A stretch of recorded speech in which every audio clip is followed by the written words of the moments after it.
நீதிமொழிகளின் புஸ்தகம் 24ஆம் அதிகாரம் 1ஆம் வசனத்தை வாசிக்க கேட்போம். நீதிமொழிகளின் புஸ்தகம் 24:1 பக்கம் 783. பொல்லாத மனுஷர் மேல் பொறாமை கொள்ளாதே. ஆமென். அவர்களோடு இருக்கவும் விரும்பாதே. ஆமென். அவர்களோடு இருக்கவும் விரும்பாதே. இந்த தலைப்பின் கீழாக போன மாதம் கடைசி வாரத்தில் நாம் இந்த தேவனுடைய வார்த்தையை நம்ம தியானித்தோம். சில பேரோட நம்ம இருக்கக்கூடாது என்று சொல்லி தேவன் நமக்கு கற்றுக் கொடுத்த ஒரு அருமையான தேவனுடைய வார்த்தை. அருமையான தேவனுடைய பிள்ளைகளை, அநேக சூழ்நிலைகளில் ஆண்டவர் நம்மை வேறு பிரிக்கிறார். சில நேரங்களில் குடும்பங்களை விட்டு கர்த்தர் வேறு பிரிக்கிறார். சில நேரங்களில் கர்த்தர் நண்பர்களை விட்டு கர்த்தர் நம்மை வேறு பிரிக்கிறார். சில நேரங்களில் தேசத்தை விட்டு கூட கர்த்தர் நம்மை வேறு பிரித்து கர்த்தர் நம்மை அழைத்து கொண்டு அவருடைய சித்தத்துக்கு நேராக நடத்துகிறதை நம்ம பார்க்க முடியும். வேதத்தில் நீங்கள் பார்க்கும்போது என் அருமையான தேவனுடைய பிள்ளைகளை, தானியேல் வாசம் பண்ணினது, அவன் பிறந்தது வளர்ந்தது அவனுடைய சொந்த தேசம் இஸ்ரவேல் தேசம்.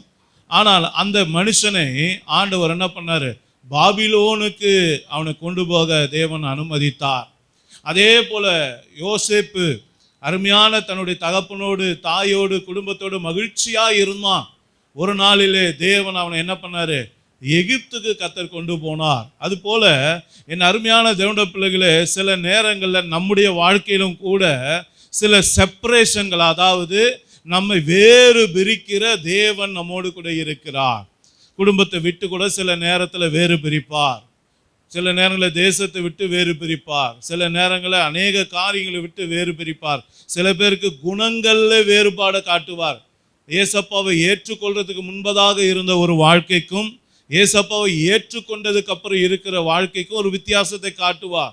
அதுபோல என் அருமையான தேவனுடைய பிள்ளைகளை, இன்றைக்கு ஆவிக்குரியவர்களாகிய நாம, ஏசப்பாவுடைய பிள்ளைகளாக இருக்கிற நாம, நம்முடைய வாழ்க்கையில சில பேரோடு இருக்கக்கூடாது என்று சொல்லி கர்த்தர் நமக்கு இந்த வார்த்தையை கொடுத்தார். அன்றைக்கி நம்ம போன மாதம் கடைசி ஞாயிற்றுக்கிழமை ஆராதனையில் இந்த வார்த்தையை நம்ம தியானம் பண்ணினோம். அப்படி பண்ணும்போது என் அருமையான தேவனுடைய பிள்ளைகளை, உதாரணமாக ஆபிரகாம் என்கிற ஒரு மனுஷனுடைய வாழ்க்கையை குறித்து நாம் பார்த்தோம். ஆபிரகாமை குறித்து என்ன ஆண்டவர் பார்க்க சொன்னார்? ஆபிரகாமை கர்த்தர் அழைத்தார். அவனை ஆசீர்வதிக்கும்படியாக, அவனுக்கு வாக்குத்தத்தங்களை கொடுத்து, அவனை கர்த்தர் பெருக பண்ணும்படியாக, அவனை உன் ஜனத்தையும் உன் இனத்தையும் விட்டு நான் காண்பிக்கிற தேசத்துக்கு புறப்பட்டு போ என்று சொல்லி தேவன் ஆபிரகாமுக்கு தம்முடைய வார்த்தையை வெளிப்படுத்தி கொடுத்தார். ஆனால் இந்த ஆபிரகாமோ என்ன பண்ணா? தன் தேசத்தையும் தன் இனத்தையும் ஜனத்தை விட்டு புறப்பட சொன்னா, ஐயா என்ன பண்ணாங்க? அவரோட குடும்பத்தோடு, அப்பாவோட, அண்ணன் தம்பியோட, எல்லா சகல சொந்தங்களோட என்ன பண்ணார்? புறப்பட்டார். நீங்கள் நல்லா கவனிச்சிங்கன்னா ஸ்டார்டிங்கு பார்க்கும்போது நல்லா இருக்குது. ஆனால் ஐயா என்ன பண்ணிட்டாரு? பாதியிலே ஸ்ட்ரக்காகி நின்றுட்டார். எங்கே நின்றுட்டாருன்னா, ஆரான் என்ற ஊரில் நின்றுட்டார். ஆனால் தேவன் போ சொன்ன இடம் ஆரான் கிடையாது. தேவன் போ சொன்ன இடம் கானான் தேசம், வாக்குத்தத்தம் பண்ணப்பட்ட பூமி. நல்லா கவனிங்க. ஏன் ஆபிரகாமால முழுமையாக தேவனுடைய வார்த்தைக்கு கீழ்ப்படிய முடியல? ஏன் ஆபிரகாமால தேவன் கொடுத்த ஆசீர்வாதத்தை பெற்றுக்கொள்ள முடியல? அவன் அறகுறையா பாதியிலே நின்று போன காரணம் என்ன அப்படின்றது குறித்து நாம் அன்றைக்கு தியானம் பண்ணும்போது அங்கே வசனம் சொல்லுது, அவனுடைய தகப்பனாகிய தேராகு மரித்த பின்பு தான் வசனம் சொல்லுது ஆபிரகாம் என்ன பண்ணா? வாக்கு தத்தம் பண்ண பூமியில அவன் கால் வைத்தான், அதை சுதந்திரித்து கொண்டான் என்று வேதம் சொல்லுகிறது. இந்த தேராகு என்கிற அந்த அவருடைய அப்பாவுடைய பேருடைய அர்த்தம் என்ன அப்படின்னா, தாமதம் ஆகுகிறார், அதாவது தாமதப்படுத்துகிறார் அப்படின்ற அர்த்தம். அப்போ அருமையான தேவனுடைய பிள்ளைகளை, ஆபிரகாமுடைய வாழ்க்கையில் வாக்கு தத்தம் சுதந்திரிக்க முடியாமல் போன அந்த முதல் ஃபெயிலியர் அவனுடைய வாழ்க்கையில் வர காரணம் என்னன்னா, என்றைக்குமே தாமதத்தை கூடவே வச்சுக்க கூடாது. தாமதம் யாருக்கிட்ட இருக்கோ அந்த மனுஷன் ஒரு நாளும் வாக்குத்தத்தத்தை சுதந்திரிக்க முடியாது. அவனோட வாழ்க்கையில் ஃபெயிலியர் நிச்சயம் அப்படின்றத ஆபிரகாமுடைய வாழ்க்கையில் தேராகு என்கிற மனுஷனுடைய பெயரின் அர்த்தத்தின்படியாக ஒரு 8 காரியத்தை போன மாதம் கடைசி ஞாயிற்றுக்கிழமை ஆராதனையில் நம்ம தியானம் பண்ணோம். நீங்கள் பார்க்காதவங்க கேட்காதவங்க யூடியூப்பில் நம்ம சர்ச்சோட சேனலில் அந்த செய்தி இருக்குது. இவர்களோடு இருக்கவும் விரும்பாது என்ற தலைப்பில் இருக்கும். நீங்கள் போய் பாருங்கள், மிகவும் ஆசீர்வாதமாக இருக்கும். ஏன்னா நிறைய யூடியூப்லேருந்து சில பேர்லாம் பார்த்துட்டு இது என் வாழ்க்கையில் அப்படியே நடந்திருக்குன்னு சொல்லியிருக்காங்க. அதனால் கர்த்தருக்கு ஸ்தோத்திரம். இன்றைக்கு அதனுடைய தொடர்ச்சியாக அதனுடைய 2வது பாக செய்திக்கு நேராக நம்ம கடந்து செல்ல போகிறோம். முதல்ல ஆபிரகாமுடைய ஃபெயிலியருக்கு காரணம் தேராகு என்கிற தாமதம் என்கிற அவங்க அப்பா கூடவே வச்சுக்கிட்டு இருந்ததுனால தான் அவனால் முழுமையாக செயல்பட முடியாமல் அவன் தோற்று போனான். அவனோட வாழ்க்கையில் தோல்வி அவன் சந்திச்சான். தேவ ஆசீர்வாதத்தை பெற முடியாமல் அவன் ஒரு இடத்துல அப்படியே நின்று போயிட்டான். அவனோட வாழ்க்கை ஒரு முடிவுக்கு வந்ததுக்கு காரணம் என்ன? அன்றைக்கு தாமதம் என்கிற ஒரு காரியத்தை நம்ம பார்த்தோம். இன்றைக்கு அதே ஆபிரகாமுடைய வாழ்க்கையில் இன்னொரு காரியமும் அவனால் முன்னேறி செல்ல முடியாதபடிக்கு அவனிடத்துல காணப்பட்டது. ஒரு பக்கம் தேராக இருந்தார், இன்னொரு பக்கம் யார் இருந்தாங்க அப்படின்றத ஆதியாகமம் 11ஆம் அதிகாரம் 31ஆம் வசனத்தை வாசிங்க பார்க்கலாம். தேராகு தன் குமாரனாகிய ஆபிரகாமையும் ஆமென், ஆரானுடைய குமாரனும் தன் பேரனுமாயிருந்த லோத்தையும் தன் குமாரன் ஆபிராமுடைய மனைவியாகிய தன் மருமகள் சாராயையும் அழைத்து கொண்டு ஆமென், அவர்களுடனே ஊர் என்கிற கல்தேயருடைய பட்டணத்தை விட்டு கானான் தேசத்துக்கு போக புறப்பட்டான். ஆமென். அவர்கள் ஆரான் மட்டும் வந்தபோது அங்கே இருந்து விட்டார்கள். நல்ல கவனிச்சில அங்கேயே இருந்து விட்டார்கள். கவனிச்சு பார்த்துங்க. அதுக்கு முதல் காரணம் தேராகு என்கிற அவங்க அப்பா அப்படின்றத நம்ம பார்த்தோம். அவர் மரித்ததுக்கு அப்புறம் தான் அவனால் அந்த இடத்த விட்டு போக முடிஞ்சது. ரெண்டாவது ஒரு நபர் அவனோட வாழ்க்கையில் அவனோட ஆசீர்வாதத்துக்கு தடையாக இருந்த ஒரு நபர் அல்லது ஒரு காரியம் என்ன அப்படின்னு பார்த்தீங்கன்னா, இங்கே 2 பேரை பற்றி 3 பேரை பற்றி சொல்லப்பட்டிருக்கு. ஒன்று ஆரான் என்கிற ஒரு மனுஷன், அதாவது ஆபிரகாமுடைய தம்பி.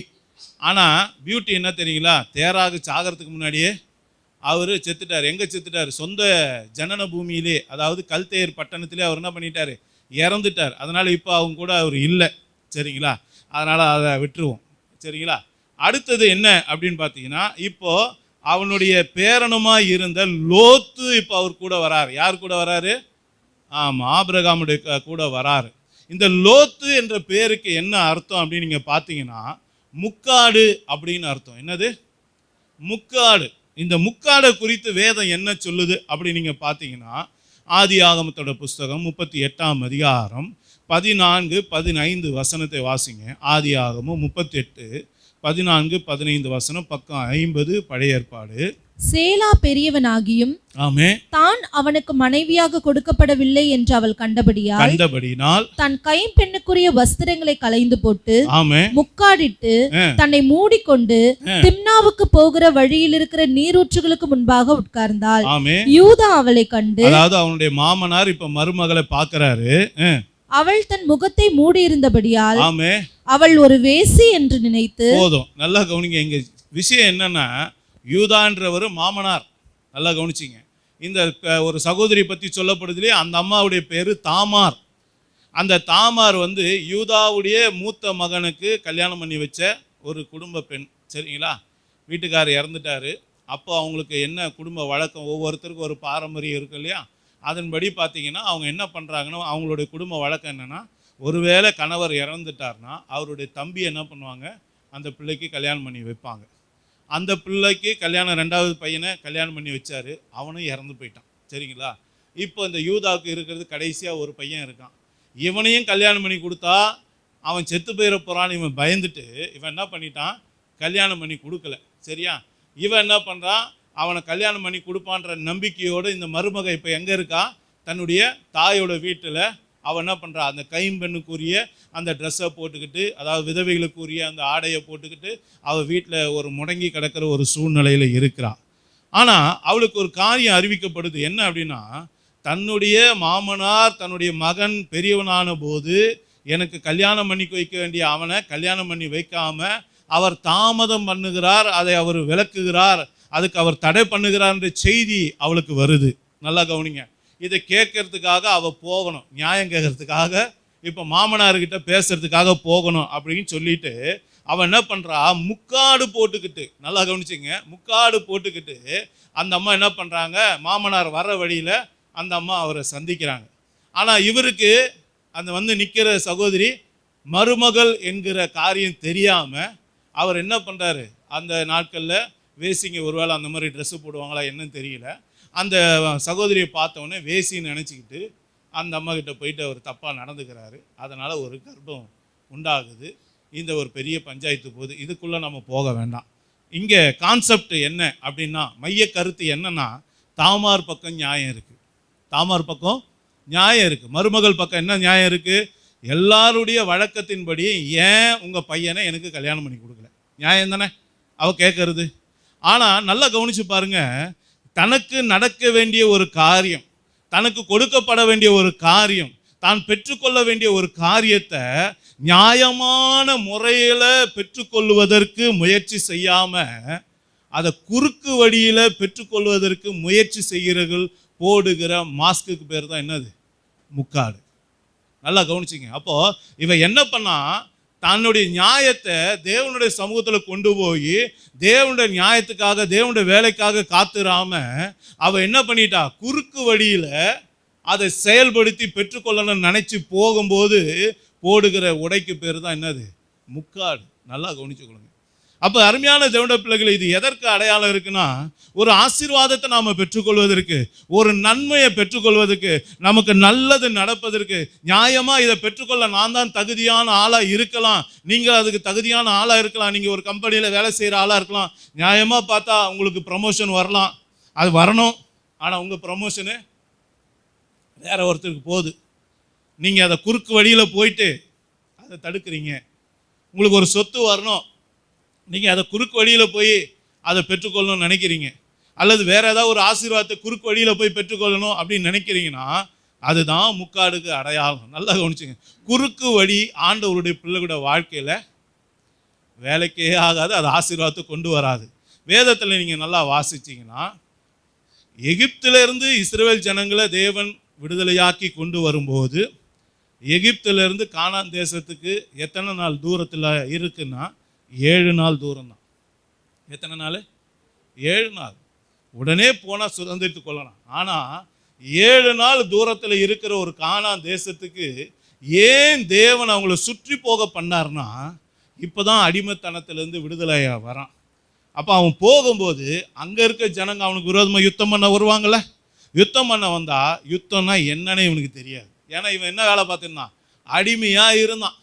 அடிமையாக இருக்கிறவனுக்கு வேறு எதுவுமே தெரியும். வேலை கொடுப்பாங்க, அதை செய்வான், சவுறு கொடுப்பாங்க, சாப்பிடுவான், போய் வீட்டுக்கு தூங்குவான். திரும்ப அடுத்த நாள் காலையில் எழுந்திரிச்சவொடனே திரும்ப இதே காரியம் தான். இதே தான் 24 மணி நேரம் இவனோட வாழ்க்கையில் நடக்கிற விஷயம். இவனுக்கு வெளி உலகமே இல்லை. 400 வருஷமாக இந்த இஸ்ரவேல் ஜனங்க என்ன பண்ணிட்டாங்க? எகிப்தில் அடிமையை போல வாழ்ந்துட்டாங்க. இந்த அடிமையை போல வாழ்ந்தவனுக்கு யுத்தம்னா என்னன்னு தெரியாது. ஒருத்தன் நம்மளை அடிக்க வந்தால் எப்படி அவனை மேற்கொள்ளணும்னு தெரியாது. ஒரு யுத்தத்தை எப்படி செய்யணும், எப்படி ஜெயிக்கணும், ஒரு நாட்டை ஆளக்கூடிய ஞானம் என்ன, ஒரு ஜனங்களை வழி நடத்தக்கூடிய ஞானம் என்ன அப்படின்ற எந்த ஒரு காரியமும் தெரியாத ஒரு கூட்டம் தான் இஸ்ரவேல் ஜனங்க. அதனால் ஆண்டவர் என்ன பண்ணார்னா, இவங்க இப்போ போனால் இவங்க மனம் மடிவாவாங்க, சோர்ந்து போவாங்க, அவங்க நொந்து போவாங்கன்னு சொல்லி ஆண்டவர் என்ன பண்ணார்? அவங்கள சுற்றி போக பண்ணினார் என்று வேதம் சொல்லுகிறது.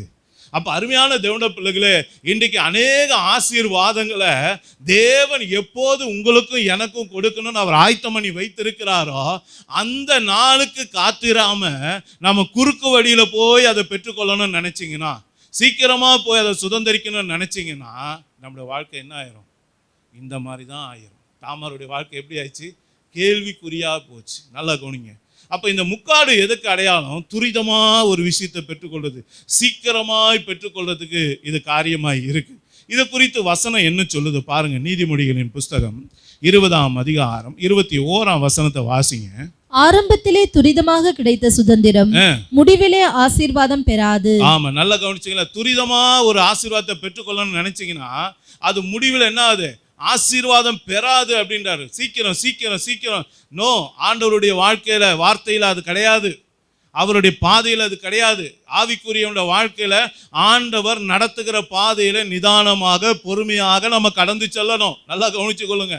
இன்றைக்கி ஆண்டவருடைய காரியத்தில் போயிட்டு நீங்கள் ஃபாஸ்ட் ஃபுட்டு மாதிரி இப்படின்றதுக்குள்ள இன்ஸ்டன்ட் நூடுல் மாதிரி எனக்கு ஆசீர்வாதத்தை கொடுத்துருவாரு, இன்ஸ்டண்ட்டாக ஆண்டவர் இதை செஞ்சிருவார். இல்லை, ஆண்டவர் ஒரு சில விஷயத்துக்கு நிதானத்தை காப்பார், சில விஷயங்களுக்கு அவர் தாமதம் பண்ணுவார், சில விஷயத்த பொறுமையாக தான் கையாளுவார்.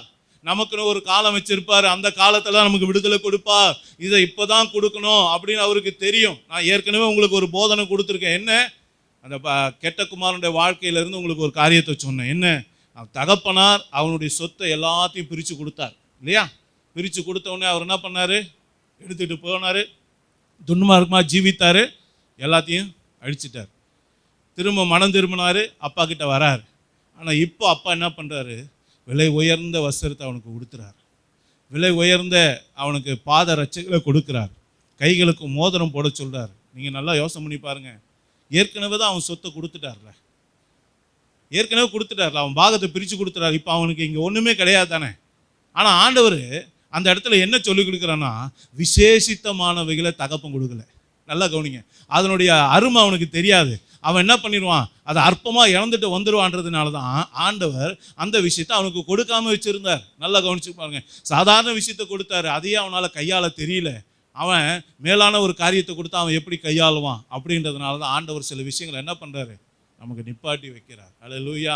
நாம் என்ன நினைக்கிறோம், அவருக்கு கண் இல்லையா, மூக்கு இல்லையா, வாய் இல்லையா, நம்ம இஷ்டத்துக்கு பேசிடுறோம். ஏன்னா நமக்கு அந்த சூழ்நிலை தீரணும், பார்த்துங்க, அந்த பிரச்சனை தீரணும், அந்த கடன் தீரணும், அந்த வியாதி தீரணும், இந்த போராட்டம் தீரணும், இதை தான் நம்ம நினச்சிக்கிட்டு இருக்கோம்.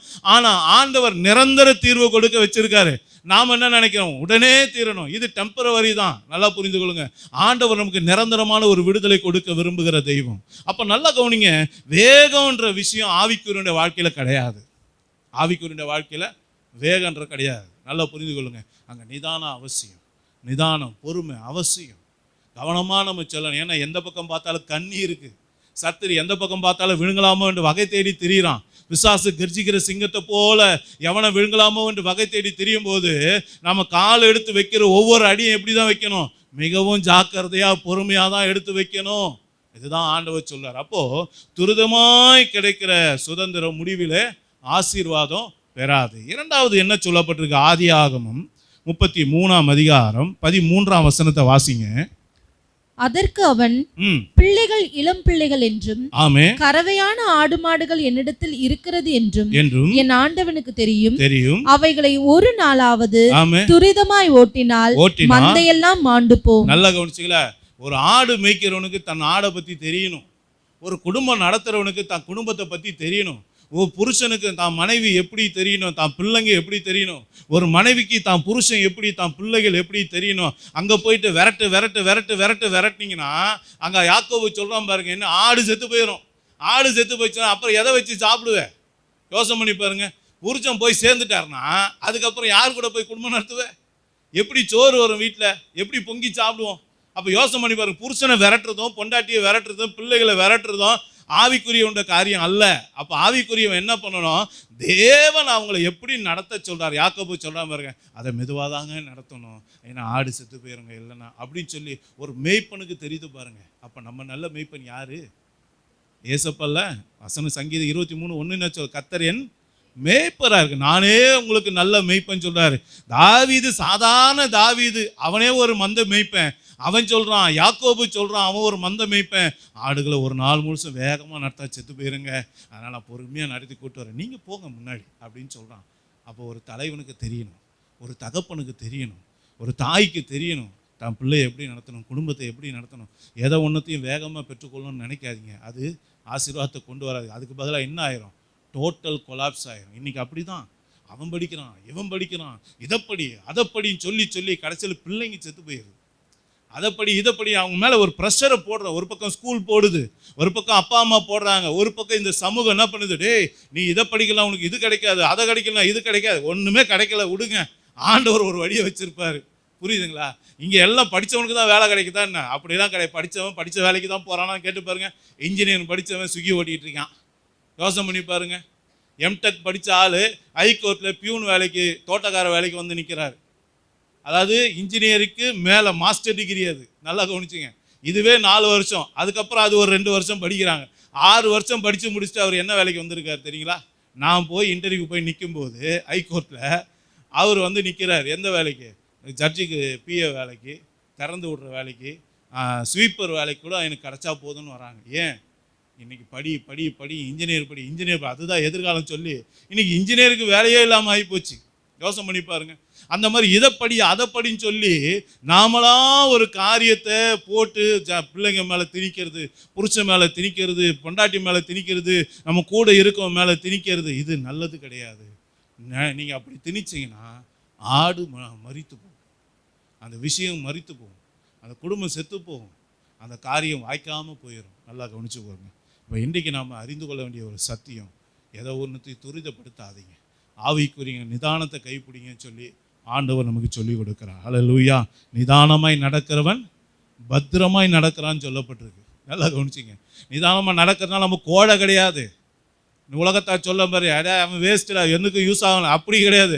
நல்லா கவனிங்க. நம்ம ஒரு சின்ன வயசில் ஒரு கதை சொல்லியிருப்பாங்க, ஆமையும் முயலும். எது ஜெயிச்சுது? எப்படி ஜெயிச்சுது? ஆமை நிதானமாக தான் போவோம், ஆனால் கண்டினியூவாக போச்சு. முயல் என்ன பண்ணிச்சு?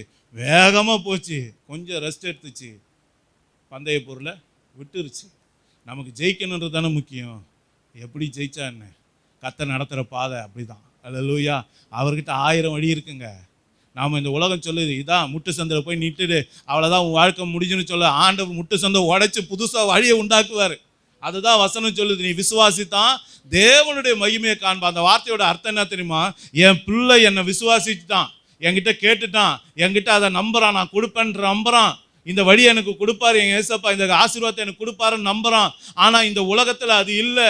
ஆனால் என்னை கேட்டுட்டான், என்னை நம்புறான், என்னை விசுவாசிக்கிறான்ற ஒரே காரணத்துக்காக அவனுக்காக கர்த்தர் ஒரு புது வழியை, புது வாய்ப்புகளை, புதிய காரியங்களை கர்த்தர் உண்டாக்கி கொடுக்கிற தேவன். அதனால தான் அவருக்கு பேர் என்னது?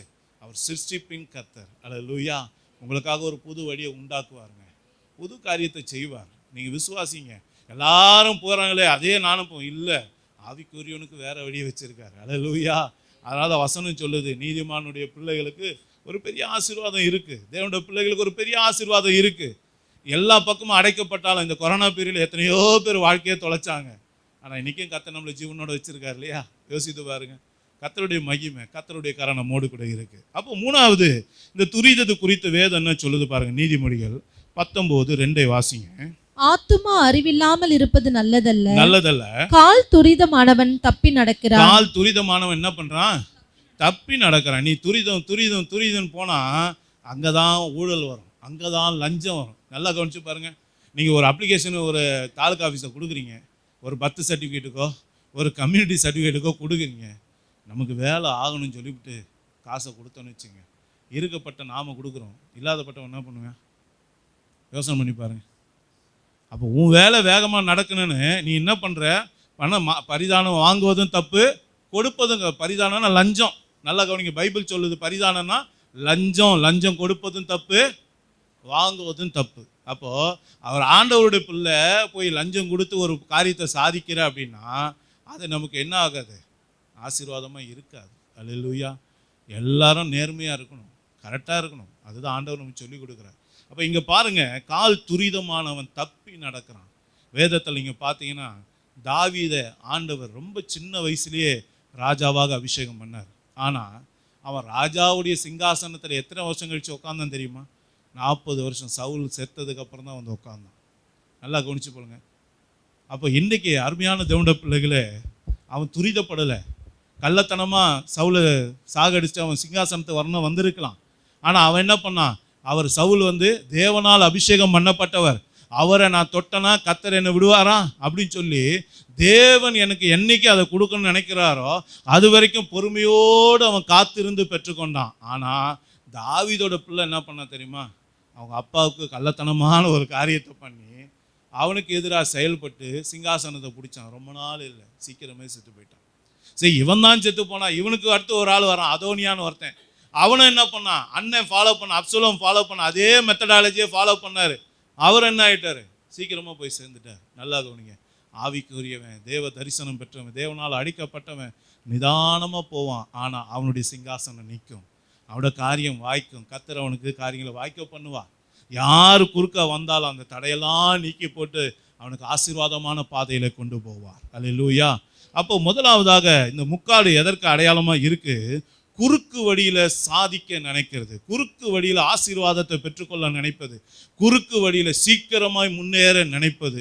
இது ஒரு நாள் நமக்கு ஆசீர்வாதத்தை கொண்டு வராது. இது கூட இந்த முக்காடை கூட வச்சுக்கிட்டு இருந்தீங்கன்னா, இந்த குறுக்கு வழி புத்தியை நம்ம கூட வச்சுக்கிட்டு இருந்தா நம்மளால் ஆபிரகாமை போல வாக்குத்தத்தம் பண்ணப்பட்ட கானான் தேசத்துக்குள்ளே போகவே முடியாது. நம்ம எங்கே தான் இருந்துருவோம்? 6 ஆண்டுலேயே இருந்துருவோம், தோற்று போயிடுவோம். நம்ம வாழ்க்கையில் ஜெயமே இருக்காது. ஸ்டார்டிங் நல்லா தான் இருக்கும், புறப்பட்டு வந்தது போல தான் இருக்கும். ஆனால் நடுவில் எங்கேயோ வழி தெரியாத காட்டில், திக்கிட்ட காட்டில் சுற்றிக்கிட்டு திரிகிற மாதிரி தான் ஆயிரும். அல்லேலூயா. அப்போது இன்னைக்கு அறிந்து கொள்ள வேண்டிய விஷயம், ஆபிரகாமுடைய ஃபெயிலியருக்கு இரண்டாவது காரணம் என்ன? அவன் முக்காடு, அதாவது குறுகின புத்தி, சீக்கிரமாய் ஆசீர்வாதத்தை பெற்றுக்கணும்னு ஒரு குறுகின புத்தி உள்ள ஒரு மனுஷனோடு கூட அவன் பயணித்ததுனால அவனால் ஜெயம் பெற முடியல. இன்னைக்கு அதே புத்தி நம்மகிட்ட இருந்தால் நாமளும் வாக்குத்தத்தம் பண்ண போட்ட பூமியில் கால் வைக்க முடியாது. கர்த்தர் நமக்காக ஆயத்தம் பண்ண ஆசீர்வாதத்தை ஏன் இன்னைக்கு அநேகர் பெற முடியல? ஏன் கர்த்தர் என்னை ஆசீர்வதிப்பேன்னு சொன்னார், ஏன் நடக்கலை? என் ஆண்டவர் உயர்த்துவேன்னு சொன்னார், ஏன் நடக்கலை? வசனம் வாசிக்கும் போது கர்த்தர் என்னோடு பேசுனது போல இருந்தது. ஊழியக்காரர் என் மேலே கை வச்சு ஜெபிக்கும் போது நான் உன்னை ஆசீர்வதிப்பேன், உன்னை இப்படி பண்ணுவேன் அப்படி பண்ணுவேன்னு கர்த்தர் சொன்னார். ஆனால் ஏன் நடக்கலை? ஏன்னா நம்மகிட்ட குறுக்கு புத்தி இருக்குது. குறுக்கு புத்தி இருக்கிறவன் ஒரு நாளும் வாக்கு தத்தத்தை ஆசீர்வாதத்தை பெற முடியாது. அப்போ இன்னைக்கு நம்மகிட்ட இருக்கா? யோசித்து பாருங்க. ஒருவேளை இன்னைக்கு ஆண்டோட சமூகத்தில் இருக்கிற நமக்கு ஒரு குறுக்கு புத்தி இருக்குமே ஆனால், இந்த கேடான இந்த துரிதமாய் பெற்றுக்கொள்கிற குறுக்கு புத்தி இருக்குமே ஆனால், இன்றைக்கு அதை கர்த்தர் எடுத்து போட சொல்கிறார். அது இருக்கிற வரைக்கும் நாம் ஆசீர்வாதத்தை பெற முடியாது என்று கர்த்தர் சொல்லுகிறார். அல்லேலூயா. இரண்டாவது, இந்த முக்காடு எதற்கு அடையாளமாக இருக்குது அப்படின்னா, 2 கொரிந்தியரின் புஸ்தகம் 3ஆம் அதிகாரம் 13ஆம் வசனத்தை வாசிங்க. மேலும் ஒழிந்து போவதின் முடிவை இஸ்ரவேல் புத்திரர் நோக்கி பாராதபடிக்கு மோசே தன் முகத்தின் மேல் முக்காடு போட்டு கொண்டது போல நாங்கள் போடுகிறதில்லை. ஆமா, இங்க மோசே ஒரு முக்காடு போட்டிருக்கார். அந்த முக்காடு எதற்கு அடையாளமா இருக்குன்னா, அதே அதிகாரத்துல 6-7 வசனத்தை வாசிங்க. புது உடன்படிக்கையின் ஊழியக்காரராய் இருக்கும்படி அவரே எங்களை தகுதி உள்ளவர்களாக்கினார். அந்த உடன்படிக்கை எழுத்துக்குரியதா இராமல் ஆவிக்குரியதா இருக்கிறது. எழுத்துக்கொள்ளுகிறது. ஆவியோ உயிர்ப்பிக்கிறது. ஆமென். ஆவியோ உயிர்ப்பிக்கிறது. நல்லா கவனிங்க. இந்த மோசேயுடைய முகத்துல முக்காடு இருந்தது என்று வேதம் சொல்லுகிறது. அந்த முக்காடு எதுக்கு அடையாளமா இருக்கு அப்படின்னு நீங்க பார்த்தீங்கன்னா, எழுத்தின்படியா இருக்கக்கூடிய ஒரு உபதேசத்துக்கு அது காரணமாக இருக்கிறது, அது அடையாளமாக இருக்கிறது. என் அருமையான தேவனுடைய பிள்ளைகளே, அந்த எழுத்துபடியாக இருக்கக்கூடிய உபதேசம், அந்த முக்காடு அந்த மோசேக்குள்ள இருந்தது போல இஸ்ரவேல் ஜனங்களுக்குள்ள இருந்தது வரைக்கும் அவங்களால இயேசு கிறிஸ்துவை அறிந்து கொள்ளவே முடியல. இயேசு கிறிஸ்து தான் யெகோவா தேவன் என்பதை அறிந்து கொள்ள முடியல. இயேசு கிறிஸ்து தான் மேசியா என்பதை அறிந்து கொள்ள முடியல. இயேசு தான் கிறிஸ்து என்பதை அறிந்து கொள்ள முடியல. இவர்தான் நம்முடைய பாவங்களில் இருந்து நம்ம விடுதலையாக்க போகிற நம்முடைய இரட்சகர், நம்முடைய மீட்பர் என்பதை அறிந்து கொள்ள முடியாத அந்த நிலைக்கு பேரு தான், அந்த வெளிப்பாடு இல்லாத நிலைக்கு பேரு தான் முக்காடு. நல்லா கவனிச்சுங்க. இப்போ மோசேயோட முகத்துல இருந்த முக்காடு எப்படிப்பட்டதுன்னா, அது ஒழிந்து போகிற இது. அப்போ ஆண்டவர் என்ன பண்ண, ஒரு காலம் வரைக்கும் அதை டெம்பரவரியா வச்சிருக்காரு. டெம்பரவரியாக வச்சிருக்க ஒரு சத்தியத்தை நீங்கள் பர்மனண்ட்டாக கை கொண்டீங்கன்னா உங்களுக்கு ஆசீர்வாதம் கிடைக்காது. நல்லா கவனிச்சிங்க. ஆண்டவர் அது நிழல். பழைய ஏற்பாடு எப்படி நிழல், புதிய ஏற்பாடு ஒரிஜினல். பழைய ஏற்பாட்டில் இருக்க பலிகள், தேவ ஆலயம், இதெல்லாம் எதற்கு அடையாளமாக இருக்குது? பரலோகத்தினுடைய சாயலுக்கு அது அடையாளமாக இருக்குது. ஆண்டவர் மோசேகிட்ட சொன்னார், ஆசரிப்பு கூடாரத்தை உண்டாக்கும் போது என்ன சொன்னார்? மலையிலே உனக்கு காண்பிக்கப்பட்ட பிரகாரமா நீ என்ன பண்ணணும்? இந்த ஆசரிப்பு கூடாரத்தை உண்டாக்கணும்னு சொன்னார். அப்போ நல்லா புரிந்து கொள்ளுங்க, ஒரிஜினல் அங்கே இருக்கு, நிழல் தான் இங்கே இருக்கு. ஆனால் நிழலையே நம்ம என்ன பண்ணிக்கிட்டு இருக்கோம்னா, ஒரிஜினல் மாதிரி அப்படியே இது பண்ணிக்கிட்டு இருக்கோம். அப்போ ஆண்டவருடைய பிள்ளைங்க அப்படி இருக்கக்கூடாது. அப்போ இன்னைக்கு நாம் அறிந்து கொள்ள வேண்டிய மேலான ஒரு சத்தியம் என்ன? அருமையான தேவனுடைய பிள்ளைகளை, ஒரு காலகட்டம் வரைக்கும் கர்த்தர் இந்த உலகத்தில் ஒவ்வொரு சத்தியத்தை வெளிப்படுத்திக்கிட்டே வரார். ஆபிரகாமுடைய காலத்துக்கு முன்பதாக வரைக்கும் பார்த்தீங்கன்னா, அது பாவம் இல்லாத காலம் என்று சொல்லப்பட்டிருக்கிறது. அந்த காலத்தில் நீங்கள் பார்த்தீங்கன்னா, அக்காவை தம்பி கல்யாணம் பண்ணியிருப்பான், அண்ணன் கல்யாணம் பண்ணியிருப்பான். ஜனத்தொகை பெருகிறதுக்காக தேவன் அந்த காலத்தை வச்சார். அது பாவம் இல்லாத காலம். அதே ஆபிரகாமுடைய காலம் வரும்போது மனசாட்சியின் காலம் என்று சொல்லப்பட்டிருக்கு. நல்லா கவனிங்க. மனசாட்சி காலம். மனசாட்சியில் இது தப்பு, இது ரைட்டு, இதை செய்யக்கூடாதுன்னு நினச்சி மனசாட்சிக்கு பயந்து வாழ்ந்த காலம். அதே மோசையோட காலம் வரும்போது என்னது? நியாயப்பிரமாண காலம். நல்ல கவனிங்க. மோசையோட காலம் என்னது? நியாயப்பிரமாணம். அதாவது சட்டங்களை கொடுத்து சட்டத்தின்படி தான் வாழணும்னு சொன்னார். ஏசப்பா வந்த காலம் எது? கிருபையின் காலம். இப்போ நம்ம இருக்கிறது கிருபையின் காலத்தோட கடைசியில் இருந்துகிட்டு இருக்கோம். அடுத்து வரப்போகிறது நியாய தீர்ப்பின் காலம். நல்லா கவனிங்க. 5 காலத்தை கொடுத்துருக்காரு. நீங்கள் அந்த காலத்தையே பிடிச்சிக்கிட்டு 5ஆவது காலத்தில் நின்னீங்கன்னா இக்காலத்துடைய வெளிச்சம் உங்களுக்கு கிடைக்காது, இந்த காலத்துடைய ஆசீர்வாதம் கிடைக்காது. நல்லா புரிஞ்சுக்கொள்ளுங்க. அன்னைக்கு முத படைச்ச மனுஷன் வெறும் புல்லையும் பூண்டையும் சாப்பிட்டான். நல்லா கவனிச்சிங்க. இன்னைக்கு இருக்க நாம் அப்படியே சாப்பிட்டுட்டு இருக்கோம். நல்லா சமைச்சு சாப்பிட்றீங்க, நெருப்பில் சுட்டு சாப்பிட்றீங்க, வேக வச்சு சாப்பிட்றீங்க. ஆனால் அன்னைக்கு முத படைச்ச மனுஷன் என்னத்தை தான் சாப்பிட்டான்? வெறும் பறித்து சாப்பிட்றது, பழத்தை பறித்து சாப்பிடுவான், அதை விட்டால் தழைகளை சாப்பிட்டான். இப்படி தான் இருந்தான். ஆனால் இன்னைக்கு அப்படியே தேவன் நம்மளை வச்சிருக்காரு? இல்லை. இன்னைக்கு இருக்க வெளிச்சம் வேற, இன்னைக்கு இருக்க ஆசீர்வாதம் வேற, இன்னைக்கு இருக்கிற நன்மை வேற, இன்னைக்கு இருக்க உயர்வு வேற, இன்னைக்கு இருக்க மனுஷனுடைய நாலேஜுகள் வேற. அது போல என் அருமையான தேவனுடைய பிள்ளைகளே, வேதத்துல சொல்லப்பட்ட சத்தியங்கள்ல கூட ஆண்டவர் இந்த காலத்துல வச்சிருக்க சத்தியம் மேலான சத்தியம். அதை தான் பவுல் சொல்றார். என்ன சொல்றாரா? மோசேக்கு வெளிப்படுத்தப்பட்ட சத்தியம், மோசே மூலமாக கொடுக்கப்பட்ட உபதேசம் எப்படின்னா அது ஒழிந்து போகிற உபதேசம். ஆனா இது ஆவிக்குரிய உபதேசம், என்றென்றைக்கு நிலைத்து நிற்கிற உபதேசம் சொல்றாரு. எந்த உபதேசத்தை சொல்றாரு? வாசிப்போம். மத்தேயு 21 23 27 வரைக்கும் வாசிங்க. மத்தேயு 21 23 27 வரைக்கும். அவர் தேவாலயத்தில் வந்து உபதேசம் பண்ணுகையில் பிரதான ஆசாரியரும் ஜனத்தின் மூப்பரும் அவரிடத்தில் வந்து, நீர் எந்த அதிகாரத்தினால் இவைகளை செய்கிறீர்? இந்த அதிகாரத்தை உமக்கு கொடுத்தவர் யார் என்று கேட்டார்கள். இயேசு பிரதியுத்தரமாக, நானும் உங்களிடத்தில் ஒரு காரியத்தை கேட்கிறேன், அதை என்ன சொல்லுவீர்களானால் நானும் இன்ன அதிகாரத்தினாலே இவைகளை செய்கிறேன் என்று உங்களுக்கு சொல்லுவேன். யோவான் கொடுத்த ஸ்நானம் தேவனால் உண்டாயிற்றா மனுஷரால் உண்டாயிற்றோ, யாரால் உண்டாயிற்று என்று கேட்டார். அதற்கு அவர்கள், தேவனால் உண்டாயிற்று என்று சொல்லுவோமே ஆனால் பின்ன ஏன் அவரை விசுவாசிக்கவில்லை என்று நம்மை கேட்பார். மனுஷரால் உண்டாயிற்று என்று சொல்வோமே ஆனால் ஜனங்களுக்கு பயப்படுகிறோம், எல்லாரும் யோவானை தீர்க்கதரிசி என்று எண்ணுகிறார்களே என்று தங்களுக்குள்ளே ஆலோசனை பண்ணி இயேசுவுக்கு பிரதியுத்தரமாக, எங்களுக்கு தெரியாது என்றார்கள். நல்ல கவனிங்க. இங்க ஆண்டவர் ஒரு கேள்வி கேட்டார். என்ன கேட்டாரு? யோவான் கொடுத்த ஞானஸ்தானம் யாரால வந்தது? தேவனால வந்ததா மனுஷனால வந்ததா? கேள்வி கேட்டார். நல்லா கவனிச்சிங்க. இப்போ இவங்க கேள்வி கேட்ட ஆட்கள் என்ன பண்றாங்க? கூடி பேசிக்கிறாங்க. என்ன பேசுனா? தேவனால வந்ததுன்னு சொன்னா நீ ஏன்டா கீழ்ப்படியலன்னு கேட்பார். நல்லா கவனிச்சிங்க. ஆனா மனுஷனால வந்ததுன்னா ஜனங்கள்லாம் யோவான என்னன்னு சொல்றாங்க? அவர் தீர்க்கதரிசின்னு சொல்றாங்க. நம்ம மேல கல் எடுத்து நம்மளை காலி பண்ணிடுவாங்க. அதனால இப்ப ஆண்டவர்கிட்ட என்ன சொல்றாங்க? எங்களுக்கு தெரியாதுன்னு சொன்னாங்க. நல்லா கவனிச்சிங்க. அப்போ தேவனால உண்டான ஒரு விஷயத்துக்கு நீங்களும் நானும் என்ன பண்ணணுமா? கீழ்ப்படியணும் அப்படின்னு சொல்லப்பட்டிருக்கு. ஒன்று. ரெண்டாவது ஒரு காரியத்தை பார்ப்போம். இதே மாதிரி ஒரு சம்பவம் இன்னொரு இடத்துல எழுதப்பட்டிருக்கு பாருங்க. அப்போஸ்தலர் 5ஆம் அதிகாரம் 34 39 வரைக்கும் வாசிங்க. அப்பொழுது சகல ஜனங்களாலும் கனம் பெற்ற நியாய சாஸ்திரியாகிய கமாலியேல் என்னும் பேர் கொண்ட ஒரு பரிசேயன் ஆலோசனை சங்கத்தில் எழுந்திருந்து அப்போஸ்தலரை சற்று நேரம் வெளியே கொண்டு போக சொல்லி சங்கத்தாரை நோக்கி, இஸ்ரவேலரே, இந்த மனுஷருக்கு நீங்கள் செய்ய போகிறதை குறித்து எச்சரிக்கையாயிருங்கள்.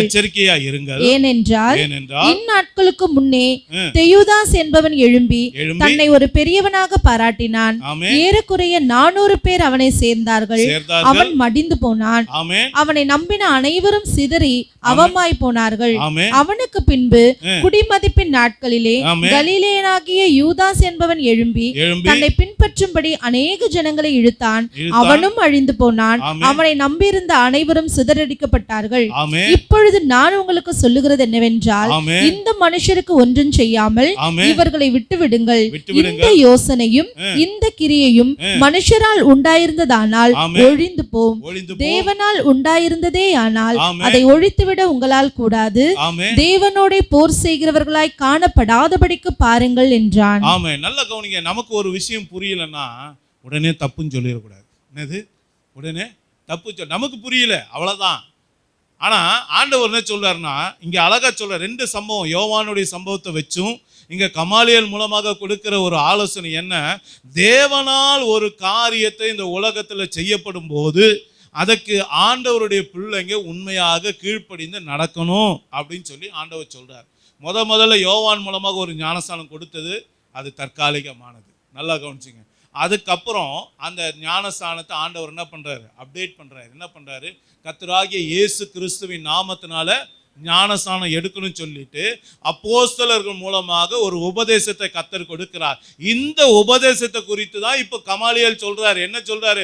இந்த உபதேசம் ஒரே தேவன்ற சத்தியம், நம்ம ஆராதிக்கிற இயேசு கிறிஸ்து யாருன்னு சொல்றாங்க அப்போஸ்தலர்கள் பேதுரு, யோவான், பவுல், இவங்கெல்லாம் என்னன்னு சொல்றாங்க? அவங்க உபதேசம் என்ன அப்படின்னு கேட்டீங்கன்னா, நாம ஆராதிக்கிற இயேசு கிறிஸ்து தான் வானத்தையும் பூமியையும் படைத்த பிதா, அவர்தான் யெகோவா தேவன், அவர்தான் நமக்காக ரத்தம் சிந்த குமாரனாக வந்தவர், அவர்தான் நமக்கு பரிசுத்த ஆவியாக இருக்கிறவர், 3 தன்மைகளை வெளிப்பட்ட ஒரே தேவன் என்கிற சத்தியத்தை அவங்க போதிக்கிறாங்க. அதோடு கூட அந்த சத்தியத்தை கேட்டு அதை விசுவாசிக்கிற பிள்ளைகளுக்கு கர்த்தராகிய இயேசு கிறிஸ்துவின் நாமத்தினால அவங்க ஞானஸ்தானம் கொடுக்கிறாங்க. இந்த உபதேசத்தை குறித்து தான் இங்க கமாலியேல் சொல்றாரு. இந்த உபதேசம், இந்த சத்தியம் தேவனால் உண்டாயிருந்ததுன்னா அதை நீங்க தடுக்காதீங்க. நீங்க தடுத்தீங்கன்னா என்ன பண்ணுவீங்க? நீங்க தேவனோடு போர் செய்கிறவர்களாய் மாறிடுவீங்க, தேவனுக்கு விரோதமா யுத்தம் பண்ணுகிறவர்களாய் மாறிடுவீங்க, தேவனுடைய திட்டத்துக்கு எதிர்த்து நிற்கிறவர்களா மாறிடுவீங்க அப்படின்னு சொல்லி இந்த கமாலியேல் ஒரு வார்த்தையை எச்சரிப்பாக சொல்லுகிறார். என் அருமையான தேவனுடைய பிள்ளைகளே, இந்த மோசேயோட முகத்தில் இருந்த முக்காடு எதற்கு அடையாளம்னா, தேவன் வெளிப்படுத்தி கொடுக்கிற சத்தியத்தை ஏற்றுக்கொள்ளாதவர்களுக்கு, தேவன் கொடுத்த மிக விலையேறப்பட்ட இந்த கடைசி கால சத்தியத்துக்கு எதிர்த்து நிற்பதற்கு அது அடையாளமாக இருக்கிறது. நல்லா கவனிச்சு பாருங்க. இன்னைக்கு மோசேயோட முகத்தில் இருக்கிறது போல இந்த உலகத்தில் ஒரு முக்காடு இருக்கு. திரித்துவன்ற முக்காடு இருக்கு, திரியேகன்ற முக்காடு இருக்கு. அது மாத்திரம் இல்ல, பிதா குமாரன் பரிசுத்த ஆவியின் நாமத்தினால ஞானஸ்தானம் பெறணுன்ற முக்காடு இருக்கு. இந்த முக்காடு ஒரு நாளும் தேவனுடைய அந்த பரலோக சாயல் அல்ல. பரலோக சாயல் எது?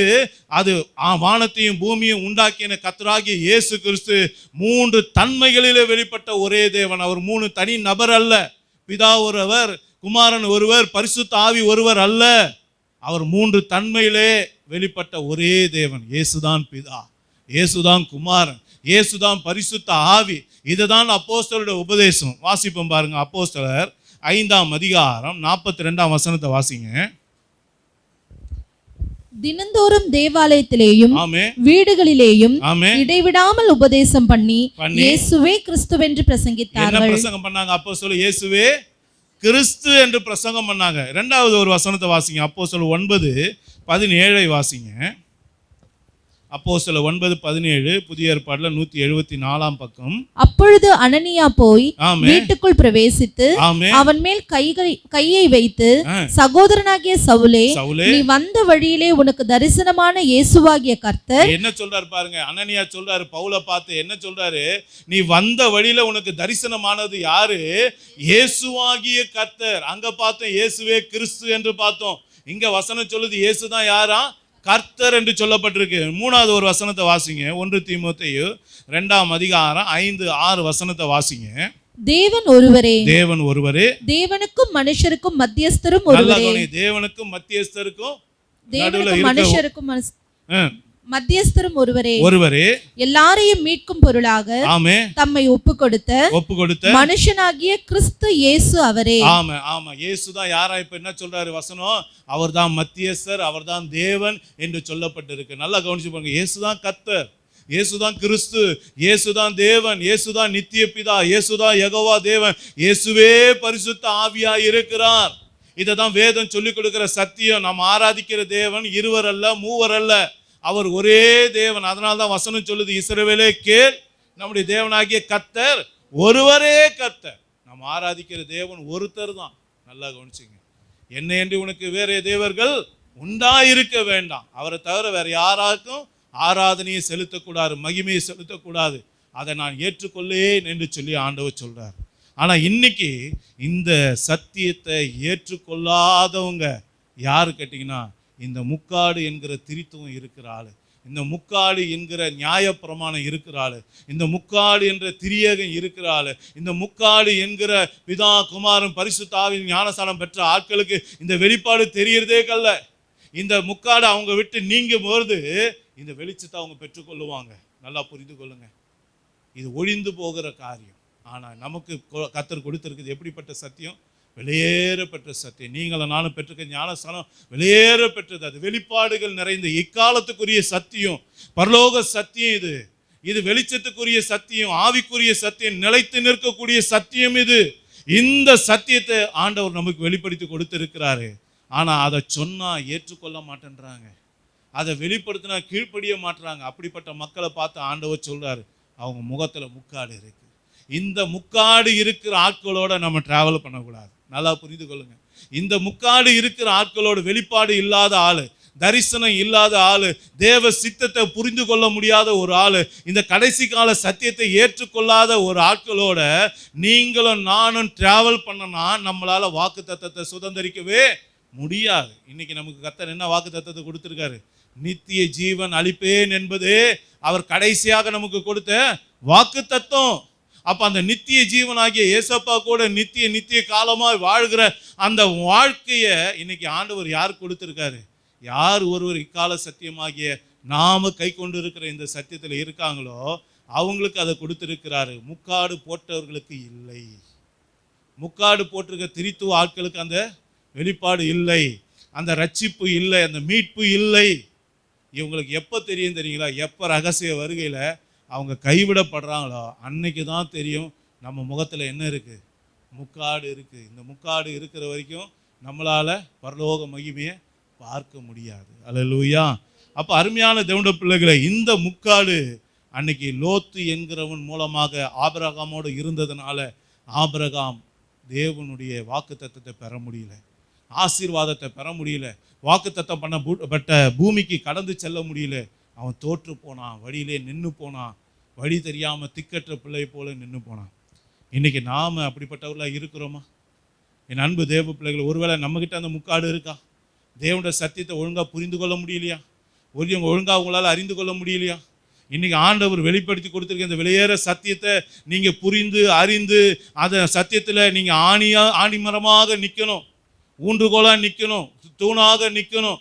அப்படி நிற்க வேண்டிய நாம ஏனோ தானவென்று இருப்போமே, ஆனால் இந்த லோத்துவை போல தான் இருப்போம். இந்த லோத்துவை போல ஆபிரகாமோட இருக்கிற வரைக்கும் ஆபிரகாமால் ஆசீர்வாதத்தை பெற முடியல. அதே போல் என் அன்பு தேவப்பிள்ளை, குறுக்கு புத்தி நம்மகிட்ட இருந்தாலும் நம்மளால் எந்த விதமான முன்னேற்றத்தையும் நம்ம வாழ்க்கையில் பார்க்க முடியாது. அதே போல் ஆண்டவர் வெளிப்படுத்தி கொடுக்குற உபதேசத்துக்கு சத்தியத்துக்கு கீழ்ப்படியலைன்னா என்ன அருமையான தேவனுடைய பிள்ளைகளை, நம்மளால் வாக்கு தத்தத்தை ஆசீர்வாதத்தை சுதந்திரிக்க முடியாது. அப்போ இன்றைக்கி நம்ம என்ன செய்ய போகிறோம் யோசித்து பாருங்கள். ஆபிரகாம் தன்னுடைய வாழ்க்கையில் அந்த தாமதத்தை அழித்து, ஆபிரகாம் தன்னுடைய வாழ்க்கையில் லோத்துவை அழித்து போட்டான். அதுக்கப்புறம் தான் அவனால் வாக்கு தத்தம் பண்ணப்பட்ட பூமிக்கு போக முடிஞ்சது. இன்றைக்கி நம்மக்கிட்ட அந்த முக்காடு இருக்கா? குறுக்கு புத்தி என்ற முக்காடு இருந்தால் இன்றைக்கே எடுத்து போட்டுருங்க, இன்றைக்கே எடுத்து போடுங்க. அது ஒரு நாள் உங்களுக்கு ஆசீர்வாதத்தை தராது. அதே போல் தேவனுக்கு கீழ்ப்படுகிற வேண்டிய நாம தேவனுக்கு கீழ்ப்படியாமல், தேவனுடைய காரியங்களை புரிந்து கொள்ளாமல், தேவனுடைய சித்தத்தை அறிந்து கொள்ளாமல், கண் போன போக்கில் ஏதோ போனோம், ஏதோ வந்தோம், எங்கேயோ போனோம், எங்கேயோ ஆராதித்தோம். இல்லை, கர்த்தர் வெளிப்படுத்தி கொடுக்குற சத்தியத்தில் தான் நம்ம இருக்கணும். கர்த்தர் வெளிப்படுத்தி கொடுத்திருக்கிற மேலான அந்த சத்தியத்துக்கு கீழ்ப்படிந்தவர்களாக இருக்கணும். அது இல்லைன்னா நம்மக்கிட்ட முக்காடு இருக்குன்னு அர்த்தம்.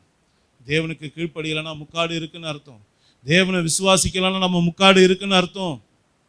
என் அன்பு தேவ பிள்ளைகளே, நம்ம எல்லாரும் கண்களை மூடுவோமா? கண்களை மூடி ஒரு நிமிஷம் கேட்ட சத்தியத்துக்கு கீழ்ப்படிந்து, இன்றைக்கி என் ஆவிக்குரிய வாழ்க்கையில் ஏன் என்னால் ஆசீர்வாதத்தை பெற முடியல? எனக்கு ஆண்டவர் நல்ல வாக்கு தத்தத்தை கொடுத்தாரே, ஆபிரகாமுக்கு கொடுத்தது போல நான் உன்னை ஆசீர்வதித்து உன்னை பெருக பண்ணுவேன் என்று சொன்னாரே. நான் பூமியில் உள்ள எல்லா ஜாதிகளை பார்க்கல உன்னை பெரிய ஜாதியாக்குவேன் என்று சொன்னாரே. ஆனால் இன்றைக்கு ஏன் என் வாழ்க்கை ஆசீர்வாதமாக இல்லை? ஏன் என் வாழ்க்கையில் வறுமை?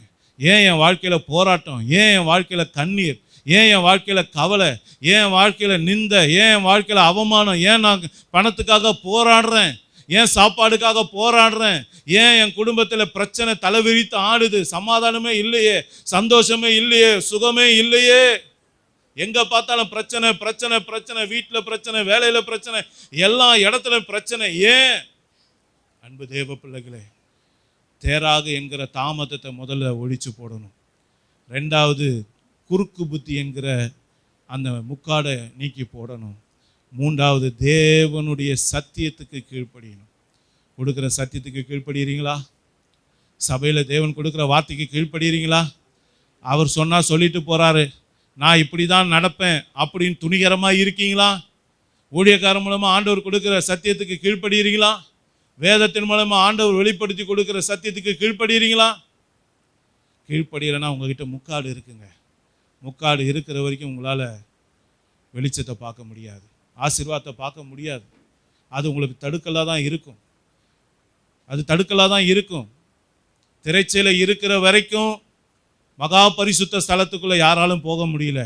ஆனால் என்னைக்கு இயேசு கிறிஸ்து திரைச்சீலை கிழிச்சாரோ எல்லாரும் மகா பரிசுத்த ஸ்தலத்துக்குள்ளே போகக்கூடிய ஒரு வழியை தேவன் உண்டாக்கினார். இன்னைக்கு தேவன் தடுப்பு சுவர்களை உடைக்கிற தேவன், இன்னைக்கு முக்காடுகளை கிழித்தெறிகிற தேவன் உன்னோடு கூட பேசிக்கொண்டு இருக்கிறார். குறுக்கு புத்தி என்கிற அந்த திரைச்சீலை கிழித்து போடு. தேவனுக்கு கீழ்ப்படியாம இருக்கிற அந்த திரைச்சீலை கிழித்து போடு. கர்த்தர் உன்னோடு கூட பேசுகிறார். சத்தியத்துக்கு கீழ்ப்படி, வசனத்துக்கு கீழ்ப்படி, ஆண்டவர் சொல்லிக் கொடுக்கிற வசனத்துக்கு கீழ்ப்படி, வார்த்தைக்கு கீழ்ப்படி. கீழ்ப்படியாத வாழ்க்கை ஒரு நாள் ஆசீர்வாதத்தை பெற முடியாது. அசட்டை பண்ற வாழ்க்கையில ஒரு நாள் ஆசீர்வாதத்தை பெற முடியாது. துணிந்து நடக்கிற வாழ்க்கையில ஒரு நாள் ஆசீர்வாதத்தை பெற முடியாது. தேவ பிள்ளையே, கர்த்தர் உன்னோடு தான் பேசுறார், உன் கூட தான் பேசுறார். உனக்கு நல்லா தெரியும், இது என்கிட்ட இருக்க கேரக்டராச்சே, இது என்கிட்ட இருக்க சுபாவமாச்சே, இது என்கிட்ட இருக்க சிந்தையாச்சே. இவ்வளோ நாள் அது நல்லதுன்னு நினச்சிக்கிட்டு இருந்தீங்க இல்லையா? இன்னைக்கு கர்த்தர் உங்களோடு பேசுகிறார். அதை அப்புறப்படுத்துன்னு சொல்கிறார். அதனால தான் உன்னால் இன்னைக்கு வரைக்கும் ஆசீர்வாதத்தை பெற முடியல. அந்த குறுக்கு புத்தியை எடுத்து போடுன்னு சொல்லி ஆண்டவர் சொல்கிறார். அந்த கீழ்ப்படியாமல் எடுத்து போடு, அசட்டை எடுத்து போடு, தூக்கத்தை எடுத்து போடு, சோம்பேறித்தனத்தை எடுத்து போடு, மூடத்தனத்தை எடுத்து போடு, நிர்விசாரத்தை எடுத்து போடு, தூக்கத்தை எடுத்து போடு. கத்த சொல்லுகிறா, கத்த சொல்லுகிறா. என் அன்பு சகோதரனே, என் அன்பு சகோதரியே, நீ வாக்கு தத்தம் பண்ணப்பட்ட பூமிக்கு கடந்து செல்லணுமா? தேவன் கொடுத்த வாக்கு தத்தத்தை நீ சுதந்திரிக்கணுமா? இன்னைக்கு கர்த்தர் உன்னோடு கூட பேசுகிறா, உனக்கு ஒரு அழைப்பை கொடுக்கிறா. இன்னைக்கு தாமதம் என்கிற தேராக நீ அடித்தது போல முக்காடு என்கிற அந்த லோத்துவை நீ அடித்து போடணும். உன்னை விட்டு அகற்றணும், தூரப்படுத்தணும். நீ தூரப்படுத்துவியா? நீ அதை தூரப்படுத்தலைன்னு வச்சுங்க, அவனுக்கு உனக்கு சண்டை வந்துக்கிட்டே இருக்கும். இந்த முக்காடால் பல பிரச்சனை நீ சந்திப்ப. ஆபிரகாம் அப்படிதான் சந்திச்சான். ஆபிரகாமுடைய மந்தை மேய்ப்பருக்கும் லோத்தோட மந்தை மேய்ப்பர்களுக்கு பிரச்சனை வந்துச்சு, பெரிய பிரிவினை வந்துச்சு. இந்த முக்காடு உங்ககிட்ட இருக்கிற வரைக்கும் வீட்டில் பிரிவினை இருந்துக்கிட்டே இருக்கும். புருஷன் பொண்டாட்டி உங்களால் ஒத்துமையாக இருக்க முடியாது. கணவன் மனைவி பிள்ளைகளாக உங்களால் ஒத்துமையாக இருக்க முடியாது. ஏன் வீடு ரெண்டாக பிரிஞ்சு இருக்கு? என் பிள்ளைங்க என்னை விட்டு தூரமாக போகிறாங்களே, காரணம் என்ன? என் மனைவி என்னை விட்டு தூரமாக போகிறாளே, புருஷன் தூரமாக போகிறானே, நாங்கள் ஒன்றா இருக்கிறது போல தான் இருக்கோம், ஆனால் தூரம் தூரமாக இருக்கிறோமே. ஏன்? முக்காடு என்கிற லோத்து இருக்கிற வரைக்கும் உன்னால் ஒத்துமையாக இருக்க முடியாது. உன் குடும்பத்தில் சமாதானம் இருக்காது. இன்றைக்கே இந்த குறுக்கு புத்தியை எடுத்து போடுங்க, குறுக்கு புத்தியை எடுத்து போடுங்க. இன்றைக்கே கீழ்ப்படியாமல் எடுத்து போடுங்க, அசட்டை எடுத்து போடுங்க. தேவன் உங்களுக்கு எச்சரிப்பு கொடுத்த நீங்கள் இன்னும் அதை பற்றி கொண்டு இருப்பீங்கன்னா, அந்த விஷயத்தை விடாமல் வச்சுக்கிட்டு இருப்பீங்கன்னா, இன்னைக்கு கர்த்தர் உங்களோடு கூட பேசுகிறா. உங்களால் ஒரு நாள் ஆசீர்வாதத்தை சுதந்திரிக்க முடியாது என்று சொல்லி கர்த்தர் சொல்லுகிறார். இன்னைக்கு ஆண்டவர் நம்ம பாதையில் இருக்க தடுக்கல், குழிகள், படுகுழிகளெல்லாம் காட்டி கொடுக்கிறார். ஆனால் நாம் குழி இருந்தாலும் பரவாயில்லன்னு சொல்லி அதில் விழத்துக்கு தயாராக இருக்கிறோமா? சத்துரு இப்படிதாங்க பல விதத்தில் நம்ம ஆசீர்வாதத்தை பெற முடியாதபடிக்கு சில தேராகுகளை நம்ம கிட்ட சொருகி விட்டுருவான், சில லோத்துகளை நம்ம கூட சொருகி விட்டுருவான். இல்லைங்க, ஆவிக்குரியவன் எல்லாத்தையும் நிதானித்து பார்த்து இதெல்லாம் அப்புறப்படுத்தணும், இதெல்லாம் அப்புறப்படுத்தணும். ஒரு அரிசியை நீங்கள் சாதமாக மாற்றுறதுக்கு முன்னாடி அந்த அரிசியில் இருக்கக்கூடிய உண்மையை எடுக்கிறீங்க இல்லையா, கல்லை எடுக்கிறீங்க இல்லையா, அதில் இருக்கிற அழுக்கெல்லாம் நல்லா கழுவி கழுவி கழுவி கழுவி சுத்தமாக்கிட்டு அதுக்கப்புறம் தானே உலையில போடுறீங்க, அதுக்கப்புறம் தானே அது நல்ல சாதமாக வருது. அதே போல என் அன்பு தேவ பிள்ளையே, உனக்குள்ள கல் இருக்கக்கூடாது, உனக்குள்ள உண்மை இருக்கக்கூடாது, அழுக்கு இருக்கக்கூடாது. உன்னை கழுவும்படி கர்த்தர் விரும்புகிறா. உன்னை ஒரு நல்ல பாத்திரமாக மாற்ற விரும்புகிறா. உனக்கு நல்ல ஆசீர்வாதத்தை கொடுக்க விரும்புகிறா. உனக்கான பாதையை நீ சரிப்படுத்த வேண்டும் என்று சொல்லுகிறார். அன்பு தேவ பிள்ளைய ஒப்பு கொடுப்பாயா? இன்னைக்கே குறுக்கு புத்தியை எடுத்து போடுங்கப்பான்னு சொல்லி ஒப்பு கொடு. வா, என்கிட்ட இருக்க கீழ்ப்படியாம எடுத்து போடுங்கப்பா. என்கிட்ட இருக்க அசட்டை இருந்து போடுங்க. நான் உங்களை சரியா புரிஞ்சிக்கலப்பா. உங்க வழியை சரியா புரிஞ்சிக்கல, உங்க சித்தத்தை சரியா புரிஞ்சிக்கல, நீங்க என்ன நடத்துகிற பாதையை சரியா புரிஞ்சிக்காம நான் பாட்டு ஏதோ தவறா எண்ணத்துக்கு இடம் கொடுத்து உங்களை துக்கப்படுத்திட்டேன், உங்களை வேதனைப்படுத்திட்டேன். என்னை மன்னிச்சிருங்கப்பா. எனக்குள்ள இருக்கிற இந்த தவறான புரிதல் என்கிற முக்காடை எடுத்து போடுங்கப்பா. எனக்குள்ள லோத்து என்கிற பிரிவினையை எடுத்து போடுங்கப்பா. போடுப்போமா. இன்றைக்கு வாக்குத்தத்தத்தை சுதந்தரிக்க கர்த்தர் உனக்கு கிருபை செய்ய போகிறா. இன்னைக்கு நீ ஆசீர்வாதத்தை பெற்றுக்கொள்ள கர்த்தர் உனக்கு கிருபை செய்ய போகிறா. எத்தனை பேர் ஆசீர்வாதத்தை சுதந்தரிக்க விரும்புறீங்க? எத்தனை பேருக்கு வாக்குத்தத்தத்தை நிறைவேறணும் விரும்புறீங்க? ஆண்டவர் என்னை உயர்த்தணும் எத்தனை பேர் விரும்புறீங்க? ஆண்டவர் என்னை இன்னும் மேலான காரியத்துக்கு கொண்டு போகணும்னு எத்தனை பேர் விரும்புறீங்க? ஒப்பு கொடுங்க, ஒப்பு கொடுங்க, ஒப்பு கொடுங்க. மனம் திரும்புங்க, கீழ்ப்படிங்க. கர்த்தர் உங்களை நேசிக்கிறா. ஜெபிப்போமா. ஆமென். இயேசுவே, இந்த நல்ல வேலைக்காக உமக்கு நன்றி செலுத்துகிறோம் அப்பா. கர்த்தாவே, ஒவ்வொரு நாளும் தேவாதி தேவன் எங்களோடு கூட நீர் பேசுகிற மேலான சத்தியங்களுக்காக உமக்கு நன்றி செலுத்துகிறோம் ராஜா. இந்த மேலான சத்தியத்துக்கு நாங்கள் உண்மையாக கீழ்ப்படிந்து உண்மையாக நடந்து அப்பா நீ வாக்குத்தத்தம் பண்ணினதை பெற்றுக்கொள்ள எங்களுக்கு கிருபை செய்யுங்க. எங்க சபையின் பிள்ளைகளுக்கு கிருபை செய்யுங்க. தன்னை தாழ்த்தி ஒப்பு கொடுத்து இன்னைக்கு தாமதம் என்கிற தேராக அழித்து போட்டவர்களுக்கு வாக்குத்தத்தத்தை நிறைவேற்றுங்க. இன்னும் லோத்து என்கிற அந்த முக்காட எடுத்து போட்ட தங்களை ஒப்பு கொடுத்தவர்களுக்கு வாக்குத்தத்தத்தை நிறைவேற்றுங்க. பாதைகளை சபைப்படுத்துவீராக. கால்கள் அப்பா வாக்குத்தத்த பூமியில கால் வைக்கட்டும் ராஜா. நாமத்தை மகிமைப்படுத்துங்க ராஜா. நீங்க அப்படியே கிருபை செய்வதற்காக ஸ்தோத்திரம். இந்த கரத்துல ஒப்பு கொடுக்கிறோம் இயேசுவின் நாமத்தினாலே.